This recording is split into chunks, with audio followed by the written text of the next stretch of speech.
Good morning, and good morning. We are on the West Coast and it is early. Welcome to my time zone, right? Right. Thank you for welcoming me. Welcome to the next episode of Girls Are Players 2. Ma, how you doing?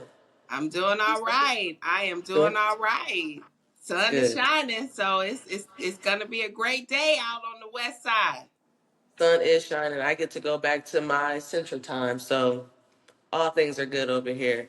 And we are still kind of riding the high of our last episode with Dr. Muscala. We just want to give a big shout out and a thank you, Dr. Muscala, for joining us in the studio um, last week. I mean, we are over 1,000 views, so keep that going, y'all. We really appreciate it.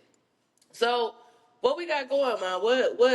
Let's get into this weekend recap. What we talking about? Well, last week a lot happened, and when we go from Thursday to Monday, we still have to keep in mind that stuff happens on the Thursday. Yeah. And unfortunately, we did have a death that we do need to acknowledge.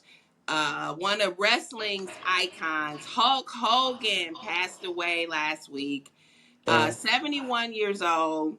Definitely was a figure for WWE in the 80s and the 90s. He was an icon for so many. I know I was a fan of Hulk Hogan. And I mean, he really transformed wrestling and made it something that people wanted to tune in and be a part of. His real name was Terry Bollea, and it's interesting because his kids, their last names are Hogan. So it's like that became, you sometimes use the father's surname, his real name for the kids, but they took that on too. Yeah. Yeah, I just remember because we are big Rocky fans, and they did an exhibition, and he was in that, and it's just, just to see his career in the sport of wrestling and some roles that he played in. Definitely a huge impact, huge figure in the wrestling world, and um, just want to give our condolences to the family. Great legacy. So yeah, that one definitely shocked the world. Yes, yes, because I So, guess he's had some health issues as of late. Ultimately died of cardiac arrest. hmm But I know he's had surgeries on every part of his body hmm because he was broke up. I mean, when you see, I know people say wrestling is fake, but some of that stuff is real. yeah. So again, want to make sure we acknowledge that. But as we move into other things that happened over the weekend, we started right after 4th of July with the Tour de France. Yep. And suffice to say, it is over. We actually have crowned a winner, and it was your guy, Todd Day Today, Hogan. Hogan dog. Yes, Yeah. yes, yes. So give a hand clap to him. Woo. He definitely, there's 21 stages, and I literally had to look up the total mileage that they hmm ride. It's like almost 2,100 miles of riding a bike basically. And Woo. they're in all the elements. So there's dirt roads, there's rain, there's hills, so it's a lot. And then you think about the width of their tires and the size of the athlete themselves. The very last stage, which was stage 21, was 82 miles by itself. That is ridiculous. I mean, you just think about driving, which we probably won't do anymore, driving from Wisconsin to Seattle. Like, and that's it by car. That's right. We are on a bike, and like you said, just the different terrains and all of that. My goodness, That's right. 2,100 miles. Right. Now, what's interesting is in the last stage of the race, he had a 4-minute lead. So Mm. again, they take each stage and then they crown a winner from each stage. So short of him falling or having like a major catastrophe, or if he just said, you know what, I'm gonna see if I can take a taxi to help me get to another duration. That was in a movie or a TV show or something. People be trying to run and then they jump in the cars or Yeah. whatever. I think that But may yeah. have been on Amazing Race or something. But anyway, um, and so he was gonna. I mean, he literally was in place to win because he had such Hmm. a nice lead. And 4 minutes, in real time doesn't sound like a lot, but in a sport, it's a long. It's a lot. It's a Yes, lot. it is. Yes, it is. Um, and so he won last year, and he also won in 2021. So this is his fourth Tour de France, but back to back. So now, he's only 26 years old. Oh my goodness, he's Right. young. Yeah. So, we certainly we talked about it. We want to make sure we wrap it up that Yep. he did win. So again, Tadej, Pogacar, let's give it up, hand clap, hand Yeah. Woo woo woo. clap. All right. Now, what else happened? Oh, so we talked about the boxing world Yes. and Clarissa Shields with her challenge to Layla Ali to bring Layla out of retirement to box her.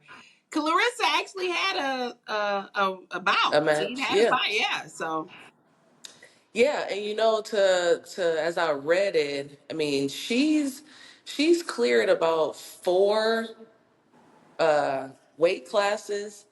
And I mean, right now her record is 17-0-3. And so she's doing what she needs to do in the boxing world. And in her interview, I mean, she talked about her opponent, Daniels, who she knew was going to be a tough fight, but she made sure to sneak in that Layla Ali fight. She's like, I did this weight class when I was 150, 160, 168, and now she's the 170 class, I believe, or 175 class. 175 heavyweight Yep. for a woman. And it's like she's like, Layla, we put this money up, so where you at? Maybe this fight will get you to see, okay, maybe I'm ready to fight her. We don't know. I'm actually hoping that Layla does not take the challenge, but it was good to see Clarissa in the ring and doing what she needs to do. So congrats to you, Clarissa, because you still out here doing things, clearing weight classes and everything. That's So amazing. yeah. It's amazing. So NFL training camp started last week. Hmm. And for me, it's I know the major league season is still going on, and we certainly want to shine a spotlight on Major League Baseball because now they're getting into the August, September, October. So Hmm. records matter, playoffs implications are starting to shore up, but still got a lot of games to go. Um, Shoot, yeah. but in August, the NFL teams, they each will play 3 preseason games. So this is their time to start getting their rosters together because most teams have like 90 players in the preseason, and they Hmm. gotta whittle their rosters down to 53. And, when you think of all the positions that a team has, there's a reason why you have 3, 4 quarterbacks or 3, 4 receivers or 3, 4 linemen because people get hurt, right? So there's some storylines that's kind of shaping up right now. Obviously, the Cleveland Browns storyline with the quarterback situation. Like That 19 of them. well, on paper they have 5. Yes. Yeah. Okay. And that in itself is a lot. I mean, you have your starter, you got your backup, and you got your third string. So it's just like, what to? Yeah. Who's not going to make the Yeah. cut? And so Deshaun Watson, who is their franchise quarterback, and I'm saying that not because he's earned it, because he's been there forever and been a stellar player, but he has this massive $200+ million contract. He's hurt. So he's recovering from an Achilles injury. Okay. And we know we talked to Dr. Muscala about Achilles and whatnot. So more than likely, he is not going to play this coming season. Okay. So that's one. Then we have Joe Flacco, who's been with the Browns and took them to the playoffs a couple years ago. He's the veteran on the team. Then you have Kenny Pickett, who Hmm. was with the Steelers for a while, was with the Philadelphia Eagles last year. So he actually won a Super Bowl as a backup to Jalen Hurts with the Philadelphia Eagles. Then you have Dylan Gabriel, who Hmm. came from Oregon, and he he was the pick before Shador. So, but Dylan is an amazing quarterback, a little shorter, but for all intents and purposes, had a phenomenal career in college. Hmm. And then you got Shador Sanders. Now, every article you read, there's always, oh, Shador had a great day. Oh, Dylan. Well, Kenny Pickett just got hurt, and he has one of those hamstring injuries that, so we don't know how long he's going to be Yep. out, or Yep. whatever. So what is your take on this is a mess. It's a mess. It is. And now it's, with two of the quarterbacks out. I mean, Joe Flacco is still there, but I feel like it's now one of those you put each other against each other. Like to see, you give Dylan some snaps, and then you give Shador some snaps, and you just see who's ready, where can we? Because at this point, is they're fighting for a second and third string. Um, so it will be very interesting, like to just not let the media and things get into it, but like as far as the football team goes, who is ready to make the plays and get out there, as things change and happen, or because Joe Flacco is getting a little long in the tooth also, so you got to have some youth and quarterbacks that are ready to step out there when that change or when their name is called. And typically preseason is when it's like the audition for a lot of those Mm-hmm. players, right? Mm-hmm. So, if Joe Flacco is the quarterback that starts the very first preseason game, then he probably is not going to play Yeah. more in the preseason. They want to showcase Pickett or Yep. Gabriel or Sanders. So Yep. it'll be interesting because I don't believe on record any team has gone into the season with five quarterbacks in the No. quarterback room. I don't Mm-mm. believe that that's ever happened. So That's a somebody lie. is not going to make it. Or somebody switching positions. I don't know. I don't know. Hey, it happens. It It happens. My does. It my brother, does. my brother, he was a phenomenal quarterback, high school, played college football, but had two shoulder injuries. And by the time he finished his college career, he was a receiver. So I mean, Yeah. it happens. Yeah. And certainly It not does. because he couldn't do it, but it just, I mean, if you're a quarterback and you have shoulder injuries, that's pretty much the end of that. Yeah. So it Yeah. happens, but so we'll just keep that. Okay, another storyline: Las Vegas Raiders. So Pete Carroll, who used to coach the Seattle Seahawks. You Seahawks. see, I'm Mm-hmm. rocking my Seattle because Seattle is coming up to today a lot. So anyway, um, he now is the coach of the Raiders. Geno Smith is the quarterback for the Raiders, who was with Seattle last year. So now Mm-hmm. Geno is over there. They also now are in a situation where um, they got players that have been on the roster and they've been cutting players. Mm. And so it's like, what's going on with Las Vegas? I mean, because people are really thinking that they could be pretty decent this year. Yeah, it's interesting. And when you, I just think about like WNBA when they cut players, and it's like, well, NFL has no shortage of players, but you get to cutting. Who are you replacing with these players that you're cutting? So it is something definitely to keep your eye on, because with the draft that came in, what do these players look like in these positions, especially if they are prominent positions that are being cut. So it is something to keep your eye on, and just shout out to Pete Carroll and Geno Smith. They're following each other, and Yeah, yeah. keeping to that. So it's Well, good for one of the them, players but that got cut, he is challenging. He's taking his case to the Players Association. So he filing the grievance because he like, wait a minute. So we gotta keep with that. Okay, now Atlanta, the Falcons. So Kirk Cousins signed this massive contract. Kirk Cousins was with Minnesota for years, signed this massive contract to be the number one quarterback with Atlanta last year.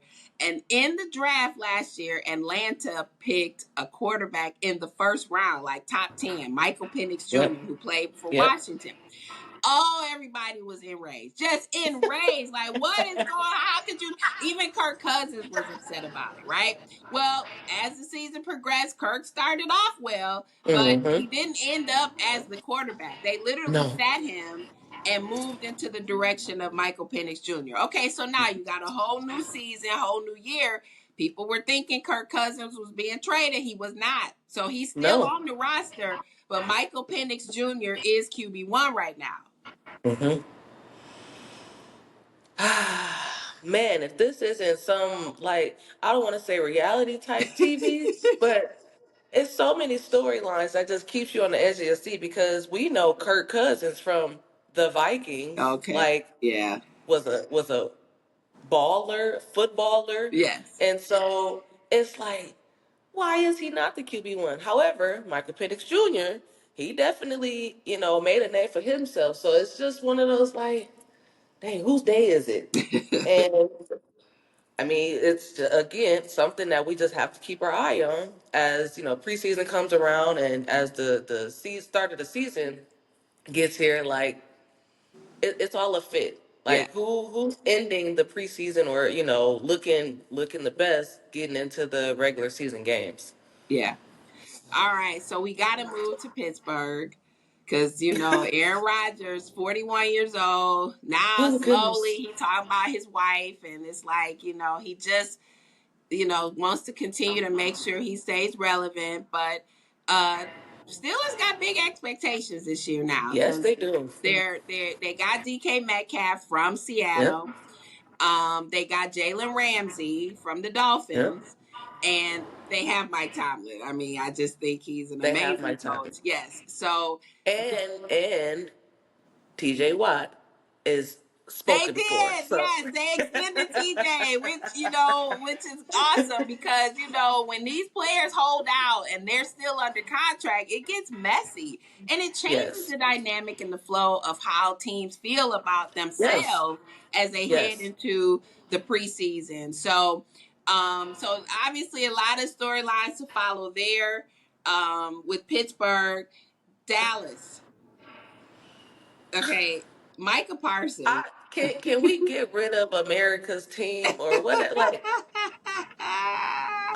I'm sorry, Dallas, because I know it's some Cowboy fans. I mean, shoot, Cowboy Carter was here in Vegas, and all the cowboy hats and boots. Dang. But can the Dallas Cowboys not be America's team anymore? Well, they were winning. They had winning records, winning seasons, Super Bowl champs in multiple years. So I get it, but it's just you question a lot of the ethics of why owners do what they do. And Yes. Jerry Jones obviously has, I mean, he's done an amazing job with that team, that Mm-hmm. organization over the Organization. years. Mm-hmm. But Mm-hmm. last year, CeeDee Lamb was a holdout, finally extended him. This year, Micah Parsons. Now, in the interim, they have signed some players they've Mm-hmm. given extensions to. So why Mm-hmm. not? Why not? What is the issue with Micah Parsons? You talk to one person, it's him. Like may not Right. perform in the manner that they feel. But on the other side, then trade him. Like, what you gonna do if Right. you're not happy Right. with his output? Then what is the issue?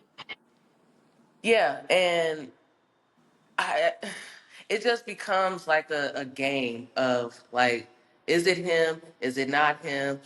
I mean, what you just said, it's him.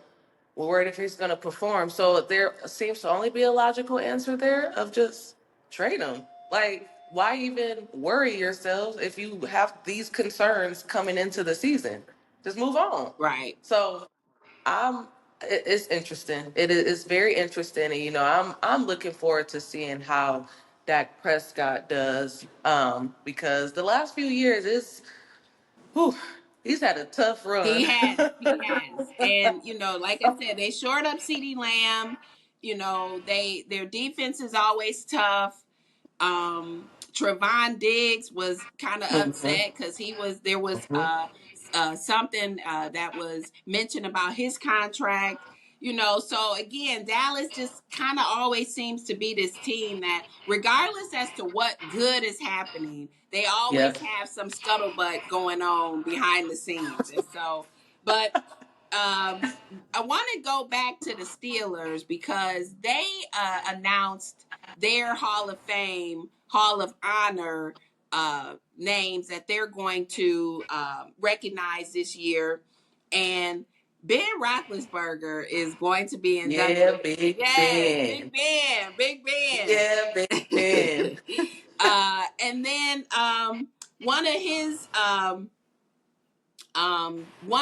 well, obviously these were his teammates throughout because they all played together. One of his teammates, Joey Porter Sr., is being inducted. And what's interesting is Joey Porter Jr. is on the Steelers roster right now. He was a That's tight. second, That's right? legacy Right, right there. exactly. So you want to, like, to know that your kid can make it to the next level, but to play for the team that you about to be inducted into, like, Yeah. Yeah, it doesn't get any better than that. Those are the dreams and wishes of parents. Like, oh, if my son could make it. But then to be on the same team, it's just like, yeah, I've made it. He's made it. Life's great. But congrats to both Joey and Ben, because we know, the Steelers of yesteryears were, it was all Mike Tomlin, Big Ben. We knew Big Ben, 6'5", 6'6", big quarterback. yeah. We love the Steelers then, so that's huge to be inducted in their Hall of Fame, or all of that. So Yeah. And to be able to represent your organization for those yeah, years, because yeah, especially like in the NBA, I saw a graphic of um players who stayed with their organizations their careers. Dirk Nowitzki, Tim Duncan, Steph Curry, Kobe, Kobe, yeah, Giannis, 12 years with the Bucks. But there's always people that want you to leave and go somewhere. And yeah. it's like, where am I going? And so, Right. like a LeBron, for as great as he is, and his legacy certainly will be out there. He played two stints with Cleveland, with Miami, with the Lakers, so he wasn't necessarily loyal to an organization. One, And there's two. there's a lot of factors that go into that. But shout out to the Steelers. Okay, so Hall of Fame, another Hall of Fame just took place. This was baseball's Major League Baseball's Hall Yeah. of Fame. And Yeah. like I said, I'm rocking my Seattle hat because one of Seattle Mariners' finest, Ichiro Suzuki, was one of the five that were inducted. And CC Sabathia. Um, Yeah. and we talked about Dave Parker, the Cobra, that unfortunately had passed away prior to him actually being inducted. But there were a total of five, I believe, a couple pitchers, Yeah. CC Sabathia, um, and when you looked at the makeup of the players going in, Ichiro represents the Japanese players, and he's the first Japanese First, the player to be first. inducted into the Hall of Fame. Yes. Yeah, that's amazing. Like cultural wise, to be inducted, and you're the first Japanese-born professional baseball player. I mean, that for your family, for your country, like that is just amazing. And I think what makes it like the cherry on top is to be recognized for your accomplishments, everything you've done in the league, not having been American born. So I think that's great. I mean, you are just repping all things Seattle, That's right. and That's right. you know, for him to be inducted, and we know CC Sabathia. I mean, he was just an amazing pitcher, just with the Yankees.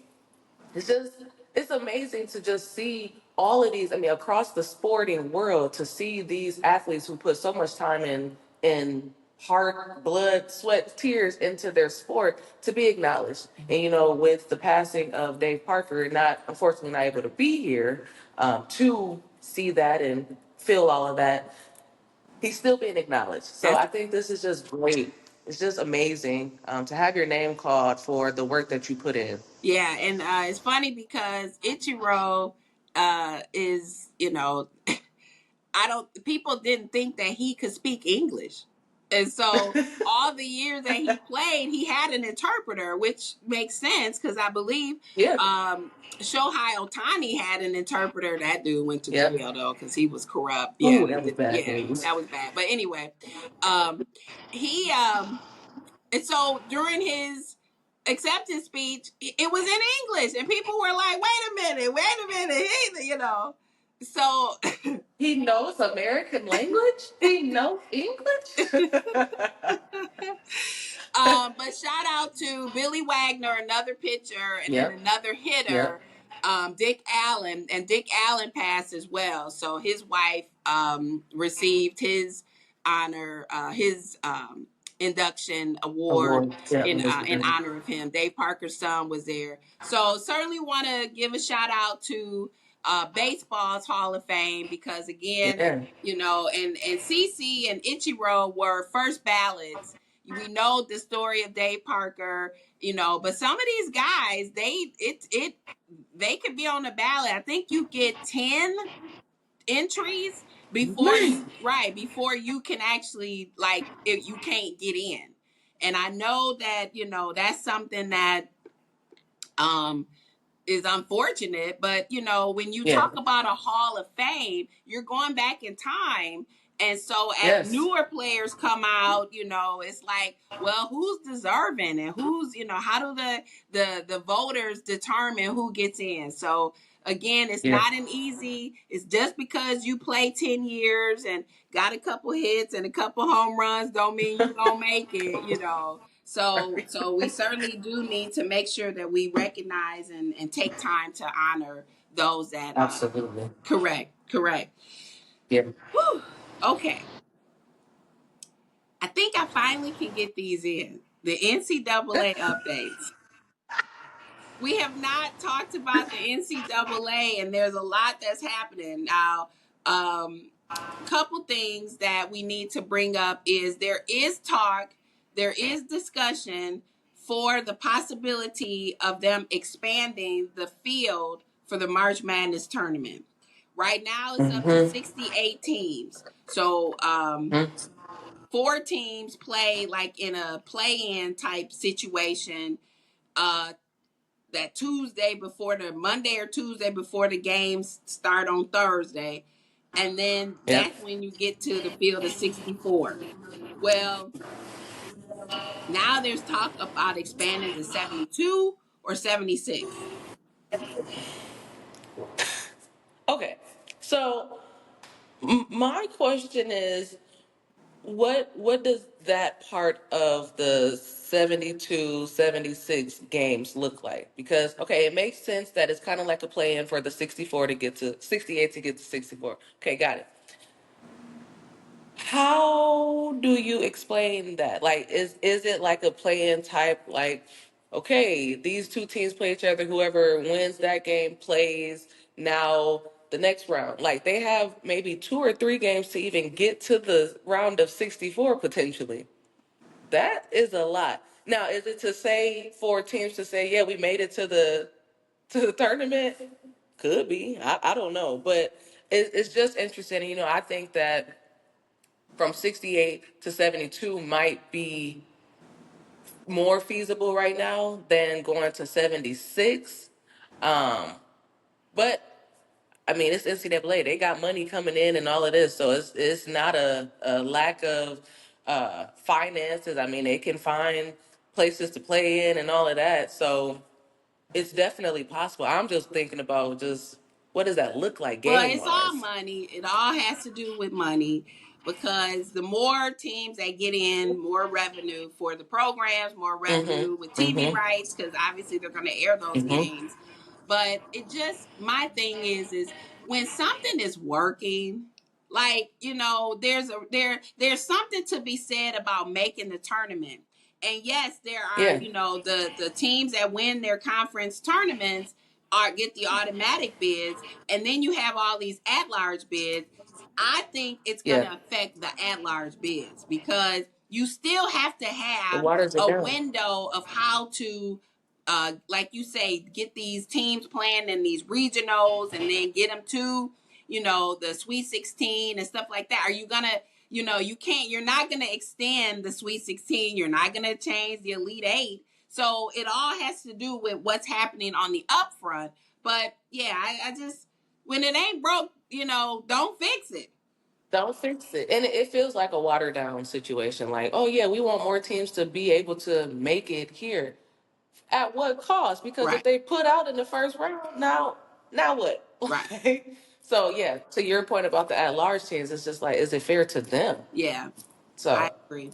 Okay, it'll be so interesting. Pac-12, real quick, Pac-12.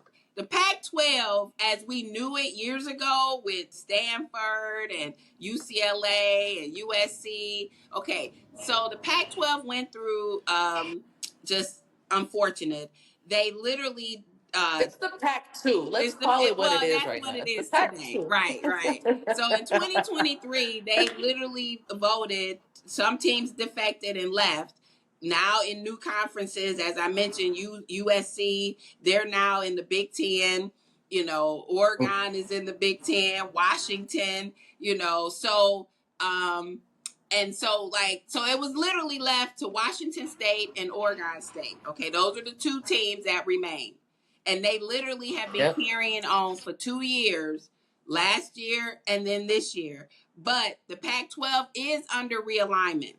So 9 teams are now coming back to the Pac or coming into the Pac-12, which they Yep. still have the name, and so Pack this 12. year it's gonna still be the 2 teams, but starting in 26, you're gonna have teams that are coming back to the Pac-12. So it's more to come on that, but it's just good to know that because they signed a new TV deal for next year, Yep. and so Yep. it's good to know that there is some realignment that's happening because when that whole thing was just split up, it's kind of devastating because, like I said, that was Yeah. a conference on the west side that was very prominent. So Yes. we certainly wanted to make sure to acknowledge that is there's teams coming back. So it's still relevant. Okay. Yeah. Lastly, college coaches going through health issues. So Bill Self from Kansas just recently was hospitalized, had to have 2 stents put in, a Kansas Yep. basketball coach, and this is the second time this has happened. Like he had a Second situation time. Second during the time. season.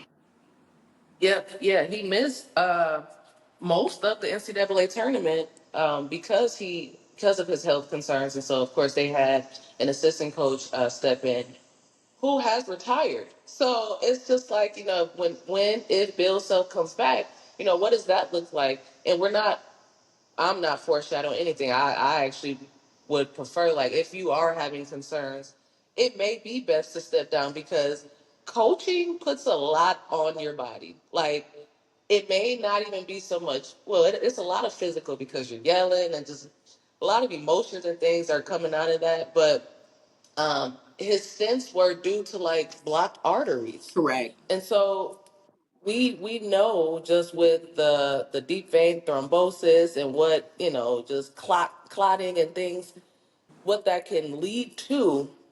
That is very concerning Correct. and scary in a Yeah. sense, for a coach. And it's his off season, but So they started their, I'm sure they got players on yeah, campus going through workouts and stuff. There's periods of time that they can't interact, they themselves.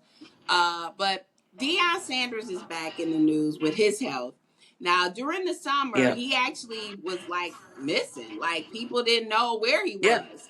And he was experiencing some health concerns. Came back to Colorado like 10 pounds lighter, just looking a little different. Well, he's actually going to have a yeah. press conference today with his medical team Today, to today. And the timing of it is they start their preseason training today as well. So yep, we got to stay tuned to hear what Deion has to say, because obviously his two sons are now out. They're in the NFL right now. Some people speculate yep, is his announcement that he's done. I don't know, yep, because he certainly has had quite a bit of health challenges over the past few years. But certainly want to keep our viewers, our listeners tuned in to see what Deion has to say today. It is happening today. yeah, So we'll yep. keep you posted. But all right, it's been Brittany. Did you enjoy your time on the West Coast? I did. I've been out here for 5 days and enjoy myself. Great time in Vegas. But it's time to go home. All I gotta get back to work. So, right, so as we close out, thank you again for tuning in to Girls Are Players Too. We appreciate the love, but continue to like us, follow, share, click, do whatever you need, repost, do what you need to all do, of it. and keep the views coming. We appreciate it. Have a great week, everyone.